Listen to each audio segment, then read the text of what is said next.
Good day, my good people. I hope I find you well. Right, like we said, and like we all know, and as has been broadcasted and was covered by the SABC, we all now know that the South African courts have passed their verdict pertaining the late former Zambian president Edgar Lungu's case.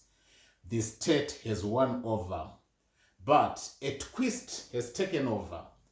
Soon after the announcement of the judgment, just a few hours, slightly few hours after the judgment, the Lungu family has filed an appeal.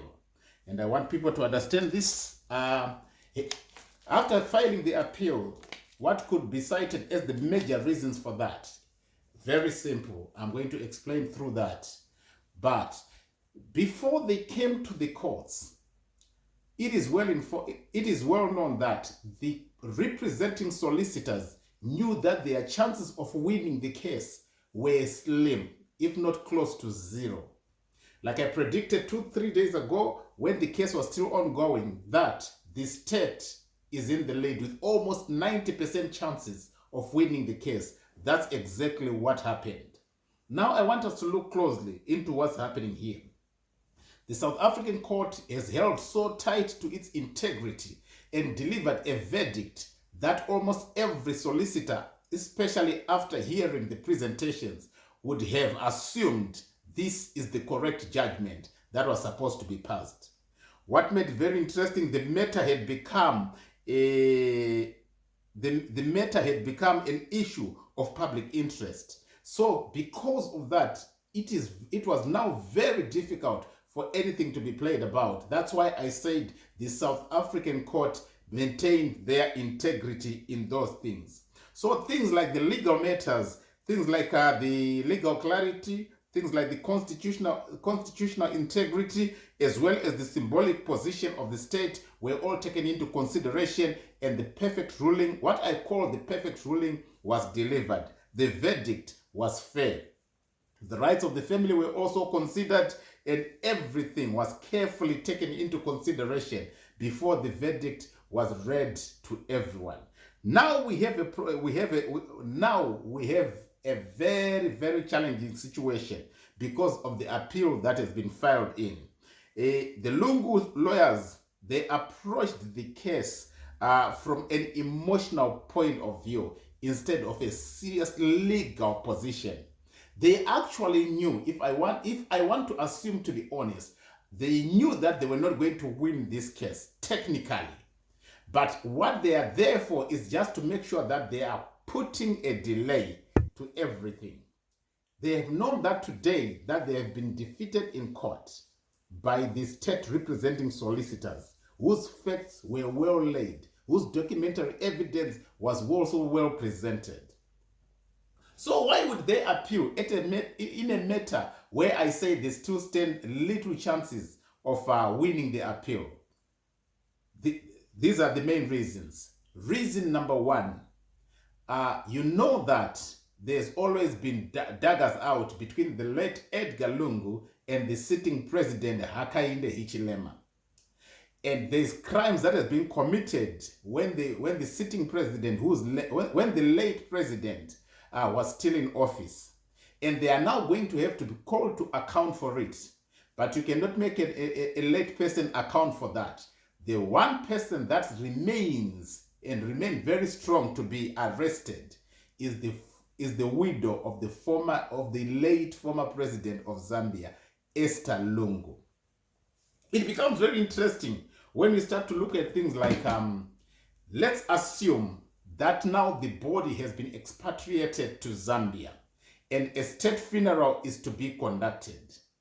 Is Esther Lungu going, of which she's not as of now because they've appealed? I'm just giving an example here so that people see very closely to what's happening here. So we understand the political fight and the political seriousness and divide that's between the two parties. If the body of the late former Zambian president is extradited to Zambia, it means to say high chances, I repeat, of the former late president of Zambia wife, Esther Lungu, she has to accompany her husband, her late husband, to Zambia. The minute she steps in Zambia, everything will run accordingly, peacefully, without any problems. But the minute the funeral ends, chances are they are going to activate some criminal charges upon yourself, of which it will be like from funeral right into arrest. She would have handed herself over into the hands of people that are waiting for her. In South Africa, she had actually found what I call a cave of Adullam, a hiding place. But now with the extradition of the body of the late former Zambian president, the wife, chances are she has to accompany. And the minute she does that, she has actually handed herself over because she has got cases that's still waiting for her. That's the reason why they wanted to do a private burial in South Africa, and she doesn't return back to Zambia.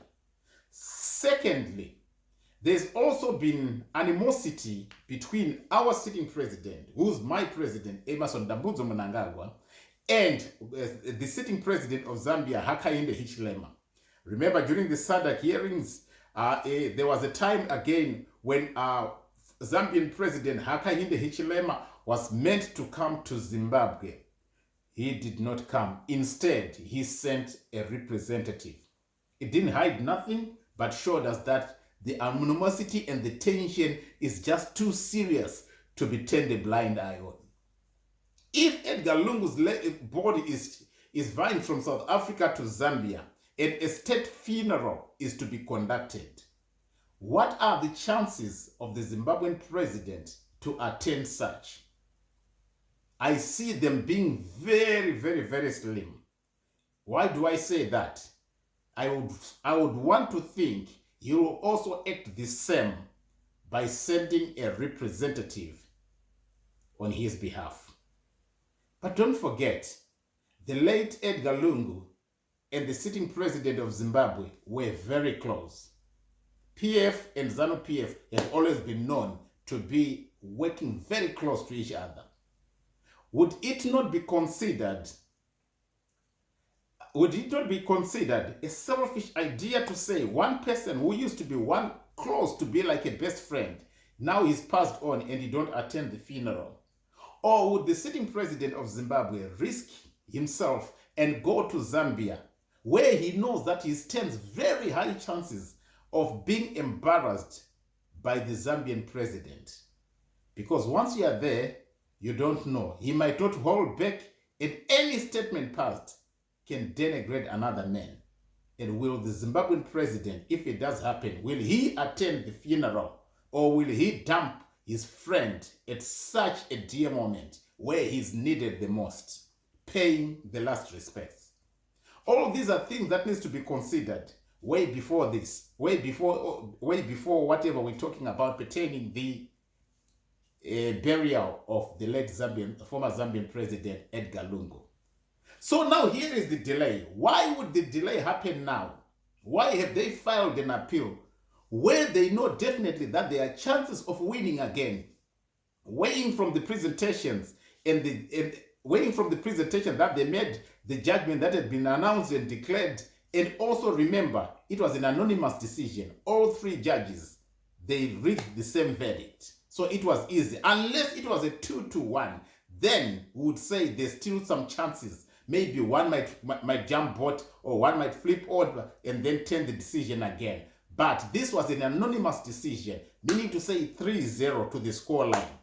But they have appealed. And I still stand that their chances of winning are still very minimal, if not 0 or -0, if there be such a number. I am now told that reason they have made an appeal is to delay further the burial of the late former Zambian president. Why are they doing this? I'm told they want to delay it as long as possible until they reach the next Zambian elections, which are there, I think, is it the 26th of October, 2026? I need to verify the date, but I think I should be right.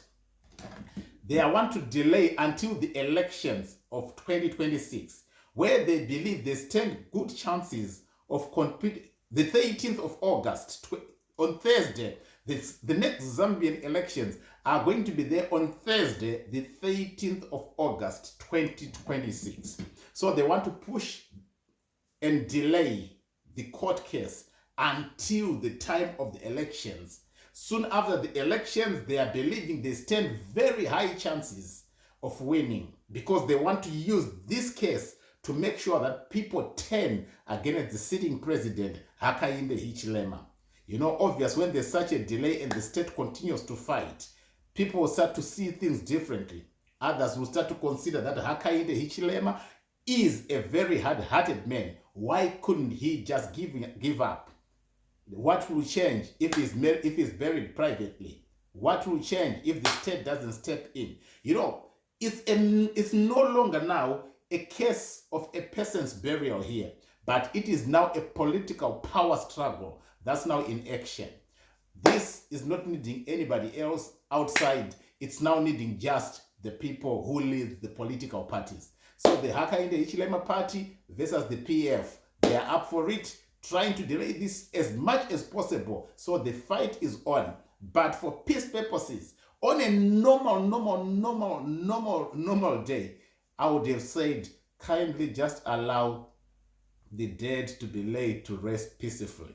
But you know, with politicians, they've got their own mentality. They politicize everything and they can do some things that will surprise you. As of now, I will simply say, let's stay and watch. But our prayers are with everyone who's involved in this case. Hopefully, they will meet a common ground, which I don't get to see. But that's our wish anyway. Enjoy your day. We continue to watch and monitor. But as of now, this delay is going to be a long one. So Zambia, brace for what's coming. Bye for now.